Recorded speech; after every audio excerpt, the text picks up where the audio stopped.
Bonjour à tous, on se retrouve pour une nouvelle vidéo. Aujourd'hui, on est là pour le deuxième match de cette dernière semaine de la Grande Arène. Aujourd'hui, on affronte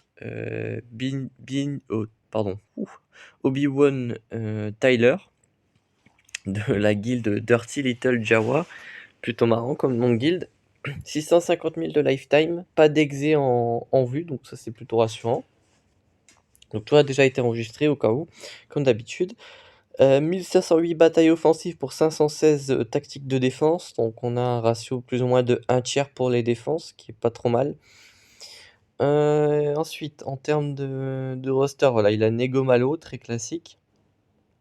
Executrix, puisqu'il a SE.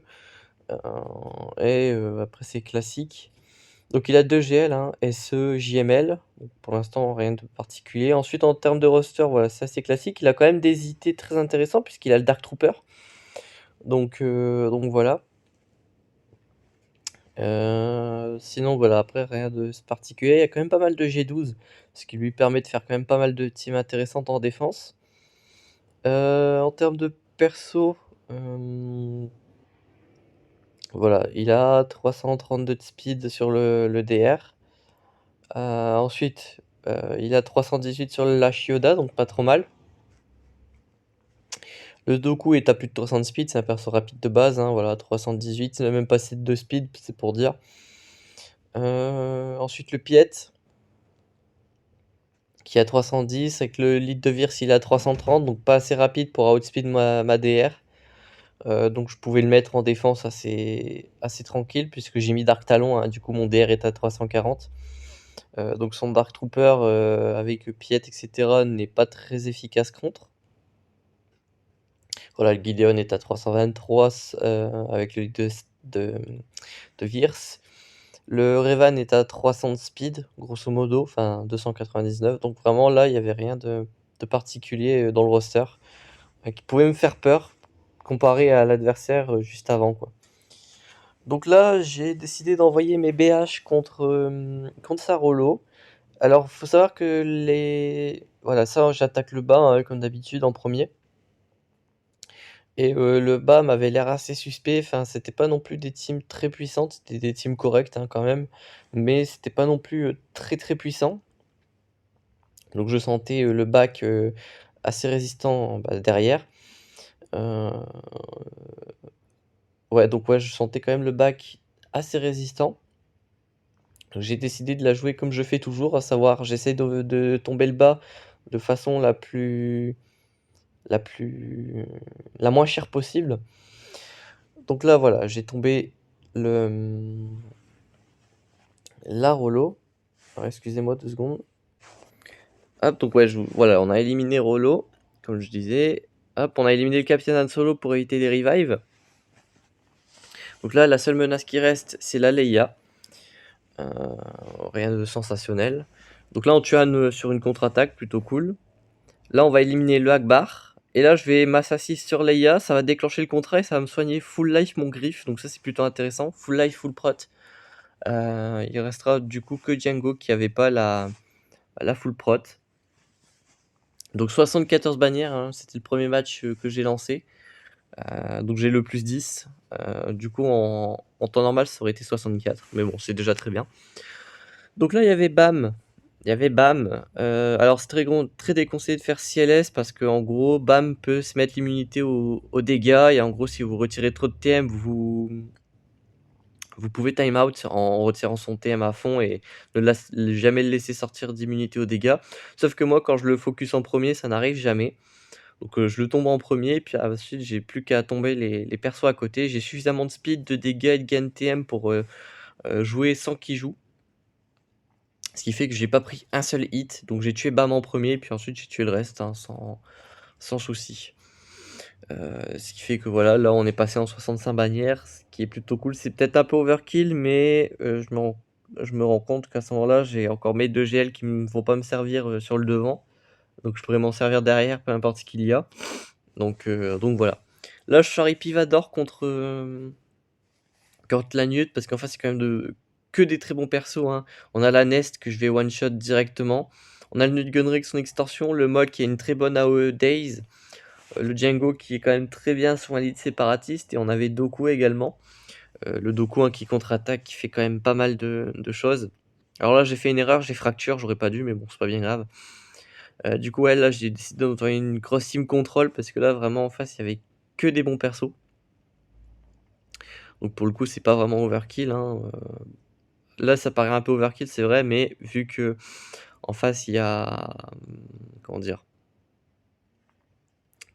Ils ont pas eu le temps de jouer, ben, c'est normal que ça paraisse overkill, mais en réalité, s'ils avaient commencé à jouer avant moi, ça aurait été compliqué. Donc c'est vrai que là, j'ai envoyé vraiment Vador pour m'assurer du coup. Donc ouais, on a pu one shot la Nest, c'est pas rien. On a one shot, bah, on a battu la Moll, enfin on a battu Moll, histoire qu'ils nous mettent pas le Daze, parce que c'est compliqué, hein, sur une team qui fonctionne sur le TM, enfin sur le gain TM de, de prendre un Daze. Marajad qui est pas trop mal. Bon là, elle a pas pu servir à grand chose malheureusement. Mais c'est vrai que Marajad c'est un très bon perso puisqu'elle met le faux pas, ce qui permet de vraiment retirer tout le TM, etc. Donc ça rajoute du contrôle supplémentaire, ce qui est vraiment très intéressant pour le coup. Donc là voilà, je peux enfin faire ces SP qui m'auront pas servi plus que ça. Donc là voilà, le gain TM est sensationnel. On a pu faire 65 bannières, ils n'ont pas pu jouer alors qu'en face c'était quand même une team assez cancer. Donc pour le coup, plutôt satisfait. Derrière, il a quand même décidé de me mettre des meilleurs teams que sur le devant, donc voilà, c'est un traquenard habituel, même moi je le fais, de mettre des teams moyennes sur le devant et mettre les grosses teams derrière. Mais à ce moment-là, j'ai encore tellement en offense que non seulement ça me surprend pas, mais en plus, j'ai largement de quoi tomber le board. À ce moment-là, enfin, j'ai de quoi faire des overkills sur les meilleures teams, donc pour le coup, c'était pas très dérangeant en soi. Donc j'envoie Gas versus DR, c'est un counter que je maîtrise. En plus, en face, on n'a pas de Malak, donc on prendra pas les drains, etc. Donc à ce moment-là, voilà, je suis plutôt content de ce qui se passe. Donc voilà, le Gas, hein, contre DR, c'est un counter qui est assez naturel, et encore que là, il n'y a pas Malak, donc c'est encore plus facile. Donc j'ai été contraint de tuer le tank, je tue le maraudeur, puisqu'il est R7, hein, il a SE en face. J'ai tué HK, parce que quand vous tuez un allié de l'Empire Sith, eh bien il gagne une capacité, enfin ses capacités sur sa SP2 sont reset, et en gros c'est une capacité qui fait très mal. Ensuite, je tombe BSF pour les dots, puisque j'étais sorti de Ténacité Up.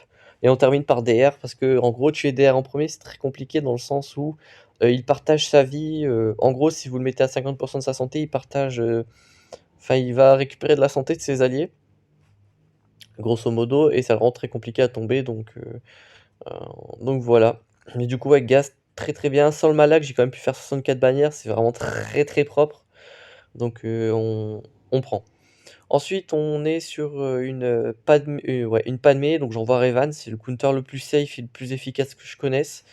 Je l'ai pratiqué au moins 50 fois, si ce n'est plus. Donc c'est pour dire, c'est vraiment très, très safe de mon côté. Quand il y a pas 4 en face évidemment, parce que quand il y a 4 en face, tout de suite c'est plus compliqué. La strat c'est de cibler, bah, de marquer directement le Anakin en début de combat, vous le tombez en full basique, vous faites du gain TM sur Kenobi avec Jolie et Basti. Et une fois qu'il est tombé, vous marquez Padmé et vous refaites la même opération que sur Anakin. Et il vous restera plus qu'à clean up juste après les différents personnages qui restera sur le tableau. Généralement, c'est un Kenobi Ahsoka. Et le dernier, ça varie quand même assez souvent. Souvent, c'est Barry, c'est Shakti, c'est R2. Enfin, ça change vraiment en fonction des joueurs et de leur roster. Donc voilà. Bon là par contre tout le long du combat ils se seront acharnés sur mon Revan, qui est assez fragile. Un jour je le passerai R7 ce perso parce que, vraiment si je pouvais lui augmenter sa survivabilité, c'est pas perdu. Donc voilà. Ouais, là vraiment il prend un sale focus le Revan, mais bon j'ai suffisamment de heal dans la team, hein, c'est pour ça qu'il y a le Hermit Yoda entre autres, il y a le Jolly, enfin bref. Et il y a aussi le lead de Revan qui permet de bien régène. Donc à ce moment-là, vraiment le Revan est très compliqué à tomber. J'ai même pas Trigger Savior tellement j'ai de heal dans la team. Donc là franchement c'est plutôt top, c'est un counter assez fiable, on s'en prive pas. Après, là j'ai eu un petit temps de réflexion entre le dernier combat et celui-là. parce que je voulais vraiment ne pas, me précipiter. Donc, j'ai bien réfléchi à quel team utiliser et où surtout. Donc là, j'ai envoyé Selker solo. Sur GG, ça marche bien tant qu'il y a pas Newt et Watt en face. Enfin Newt et ou Watt. Heu, Là honnêtement voilà, à part le retrait de TM à cause du verrouillage, il y a vraiment rien de compliqué en face. Vous avez aucune chance de mourir parce qu'en fait, à chaque fois qu'il vous retire du TM, il vous augmente votre santé max et votre prot max, ce qui fait que plus il vous frappe, plus votre, santé et votre prot max augmente. Ce qui fait qu'à un moment, il vous frappe tellement peu qu'il vous régène carrément. Ce qui fait que, bah, là, ils sont en train de me régène, ma prot.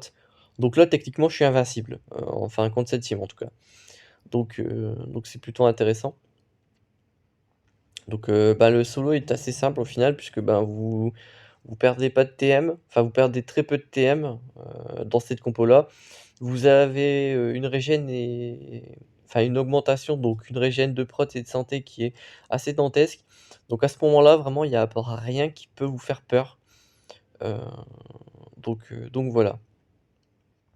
Vraiment le seul défi de ce match, en fait, c'est d'essayer de subir suffisamment de dégâts pour que votre prot se régène à fond, ce qui est possible, mais ça demande heu, de la chance puisqu'en fait, c'est en fonction de la vitesse de votre adversaire à vous infliger des dégâts pour vous régénérer la prot. C'est vraiment la seule chose qui va varier d'un match à l'autre, mais vraiment c'est tout, quoi.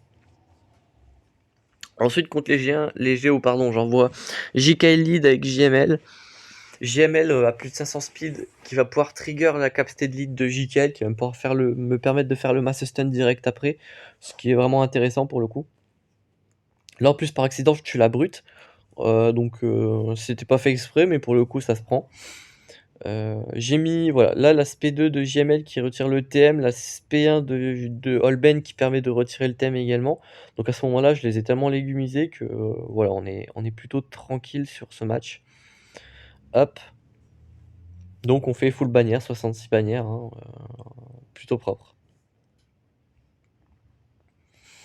Hop, donc il nous reste le top. Donc là, il nous reste une très grosse mode Motma avec un K2 SO relique, carrément. Donc ça, c'est plutôt intéressant.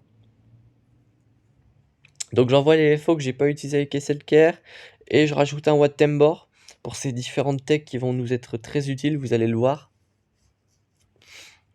Donc c'est parti. Donc on commence toujours par le taunt tech sur cru, très important.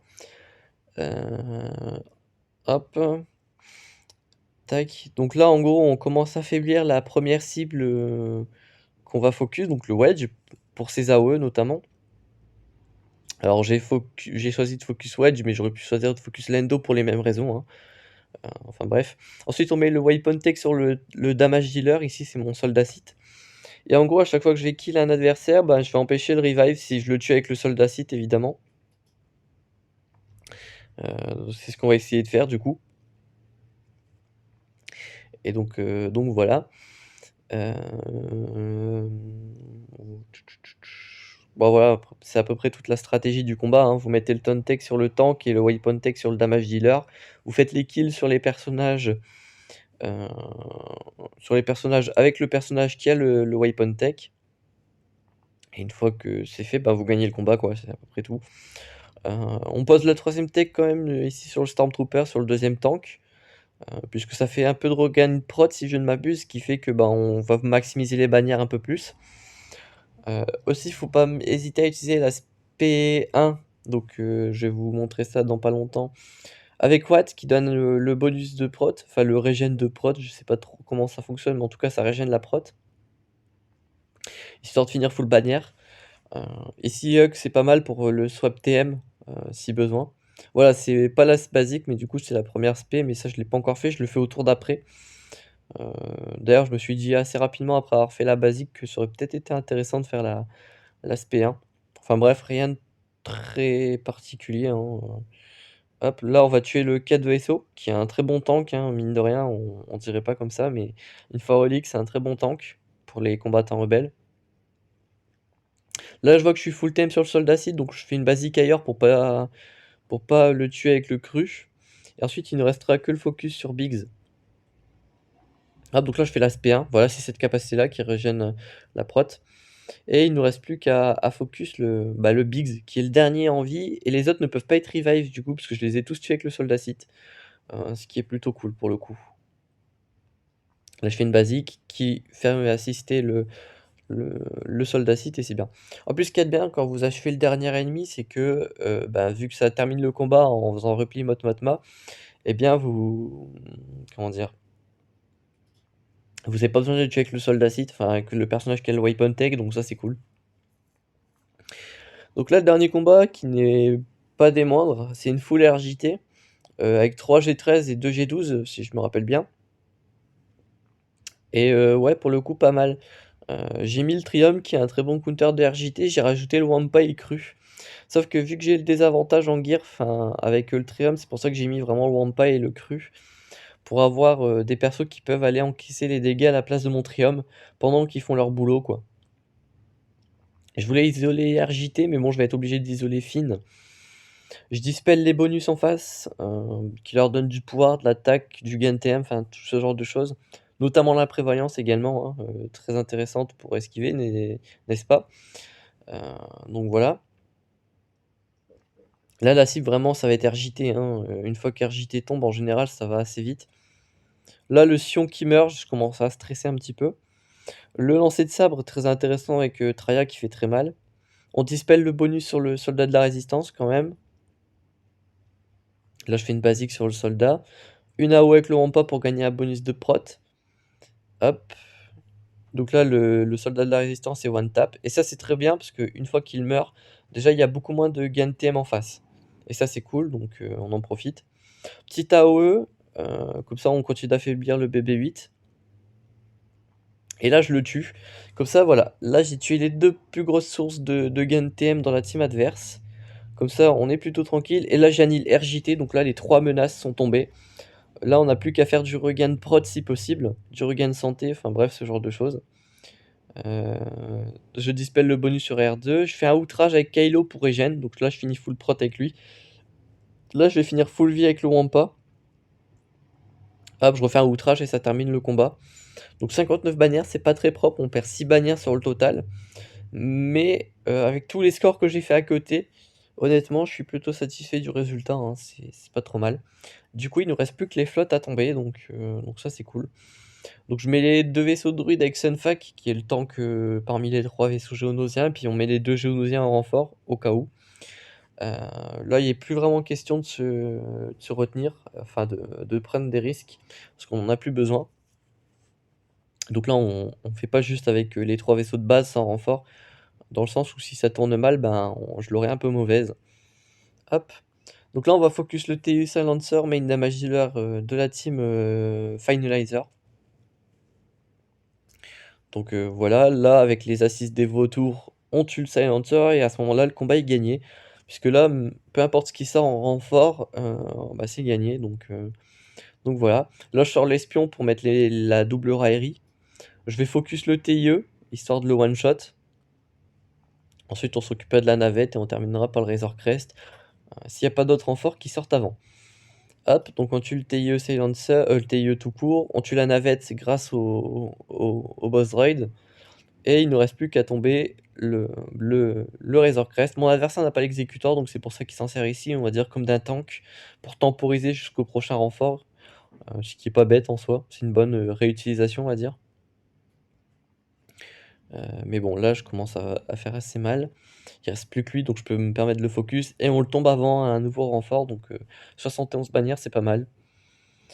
Et il nous reste une flotte endurance avec des vaisseaux un peu poubelles, hein. Il y a le Podamron, il y a le Highwing, et le dernier, je crois, c'est oh, je sais plus, je crois que c'est Plo Koon. Non, c'est pas Plo Koon, il aurait pas fait ça quand même, j'espère. Tac tac. Il nous sort quoi? Et ouais, il nous a sorti le consulaire. Voilà pourquoi je pensais que c'était Plo Koon, c'est parce qu'ils ont un point commun, c'est qu'ils régènent la prot. Mais dans tous les cas, ouais, voilà, c'est pas non plus exceptionnel.